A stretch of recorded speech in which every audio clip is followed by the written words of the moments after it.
KitGuru is here at CES 2026 and we're in the rather crowded ASRock booth. A lot of interest in the products because there's a lot of stuff coming through. We're starting with a brand new monitor, the TCO27 USAW. This is a 5th gen, we're told 5th gen QD-OLED. So this will be a Samsung panel which has the darker than dark darks because the front panel's actually got a texture pushed into it, and you can see by the lack of reflection as your roving reporter roves around the screen. But it's a fairly high spec. You're talking 4K 240 Hertz with a 0.03 grey to grey. So that's one thing they're showing.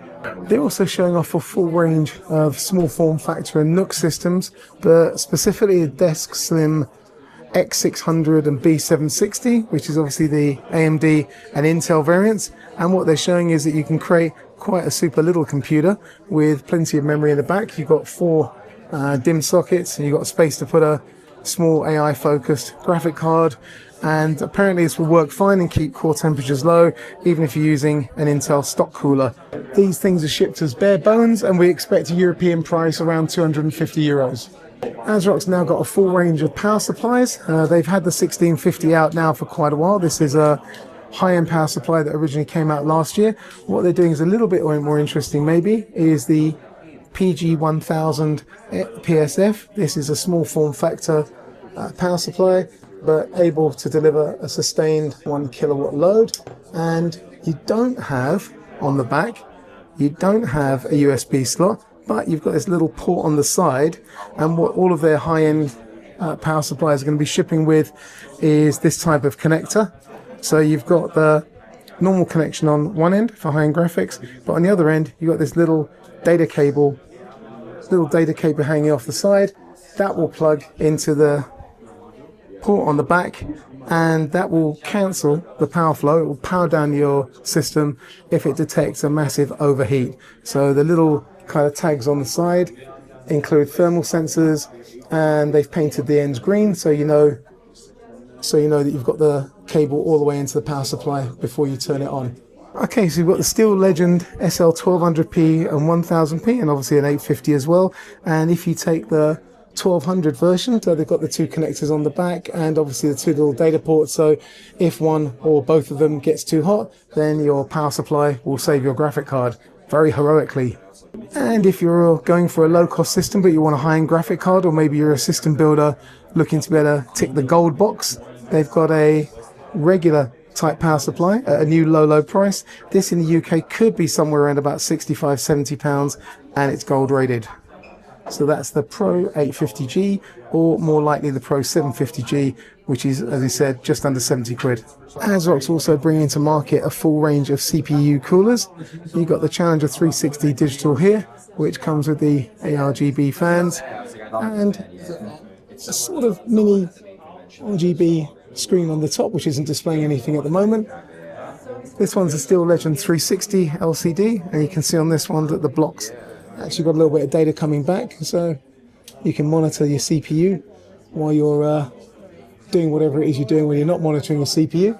And then on the left hand side we've got the Taichi 360. Taichi 360 features probably the smartest, neatest looking screen of the bunch.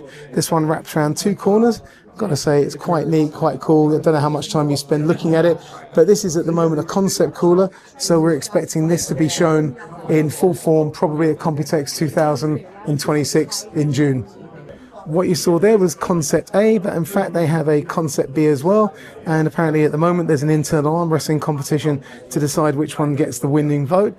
This is pretty cool. I don't know if you can see it exactly on the video, but that's pretty nice. But I think most likely to succeed is going to be this black matte unit. And whichever way they go, they're likely to use the Asetek 8th generation pump technology. And as you'd expect from a company born in the bowels of motherboard manufacturing, you've got a couple of brand new ranges coming through. These are complete series. So you've got the Rock products here, which will form a new, almost cheapest, lowest end, most economic products from ASRock.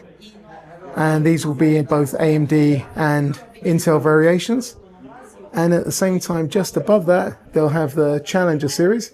And the Challenger series will have slightly more features at a slightly higher price, But what ASRock is aiming to do is to make it a lot easier for people to build economic systems in 2026, so you can save some of your hard-earned cash for the memory that's going to cost you an arm and a leg.